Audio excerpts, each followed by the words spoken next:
بسم اللہ الرحمن الرحیم۔ بنی اسرائیل میں ایک شخص بڑا ہی نیک، عابد اور زاہد تھا۔ سب لوگوں میں اس کی بڑی عزت تھی، اس کی نیکی اور پارسائی کا بڑا چرچا تھا۔ اسی علاقے میں ایک اور شخص تھا، لوگ اسے بہت برا انسان سمجھتے تھے۔ وہ تھا بھی ایسا ہی بد عمل، بد کردار، کوئی بھی اسے اچھا نہیں سمجھتا تھا۔ ایک دن اس گنہگار اور فاسق و فاجر نے دیکھا کہ وہ نیکوکار ایک میدان میں بیٹھا ہوا ہے، ہر طرف تیز دھوپ پھیلی ہوئی ہے، مگر اللہ کے اس نیک بندے پر ایک بادل کے ٹکڑے نے سایہ کر رکھا ہے۔ گنہگار نے یہ منظر دیکھا تو اپنے دل میں بڑا شرمسار ہوا، اور دل میں یہ خیال پیدا ہوا کہ اس چلچلاتی دھوپ میں جہاں دور دور تک سایہ نہیں ہے، بادل کے ایک ٹکڑے نے صرف اس لیے اس پر سایہ کر رکھا ہے کہ یہ اللہ کا نیک بندہ ہے۔ کیوں نہ میں بھی اس کے ساتھ بیٹھ جاؤں؟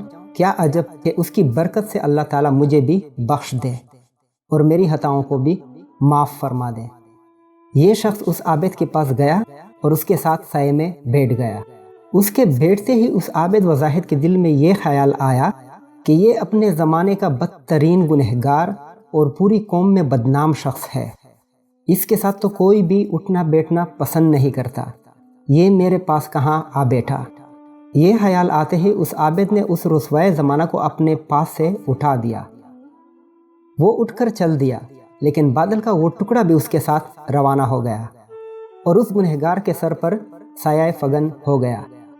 پیغمبر وقت کو وحی آئی کہ ان دونوں سے کہہ دو کہ نئے سرے سے اپنے اپنے اعمال کی ابتدا کرو، کیونکہ فاسق و فاجر نے جو کچھ کیا، ہم نے اس کے خلوص، حسن نیت اور جذبہ شرمساری کے سبب اسے بخش دیا اور اس کی پچھلی تمام خطائیں معاف کر دیں، اور اس عابد کی تمام نیکیاں اور اچھے عمل اس کے تکبر کی وجہ سے اس سے چھین لیے۔